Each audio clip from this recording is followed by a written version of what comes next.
upon a time there was a woman. This woman had a daughter whose name was Huri, a lazy and scruffy girl. She was spending all day sitting idle. The neighbors called her Lazy Huri, but her mother went around all day praising her daughter.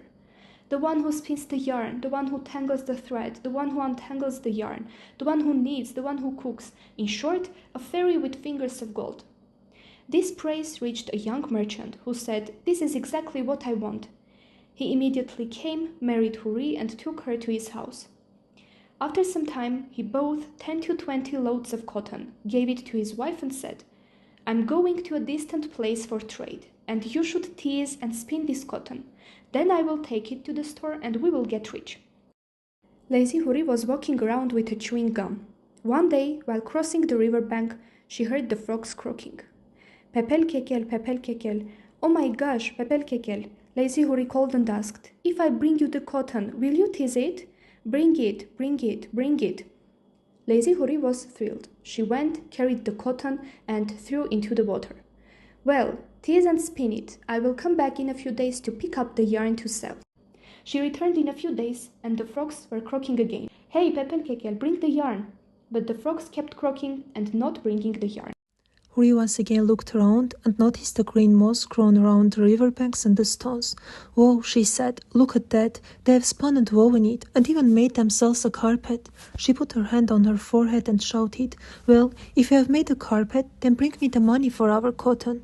She stepped into the water. Suddenly she felt something hard under her foot.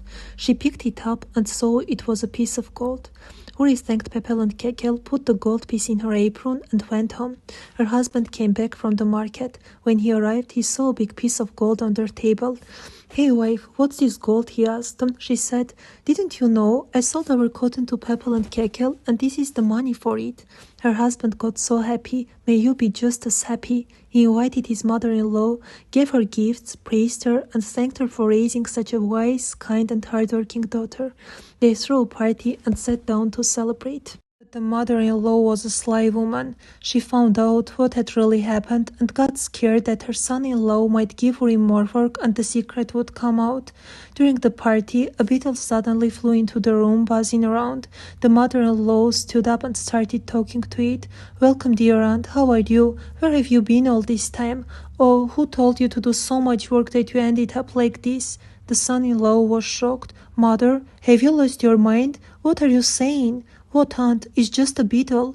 The mother-in-law said, "Oh, son, what's the point of hiding it from you? You are like my own child." "This beetle is my aunt. She was a very hard-working woman. She worked so much that she got smaller until she turned into a beetle. That's how our family is. We work so hard that we shrink and become beetles." When the son-in-law heard this, he got so scared that his lips almost cracked. From then on, he forbade Huri to do any work at all, afraid she would turn into a beetle too.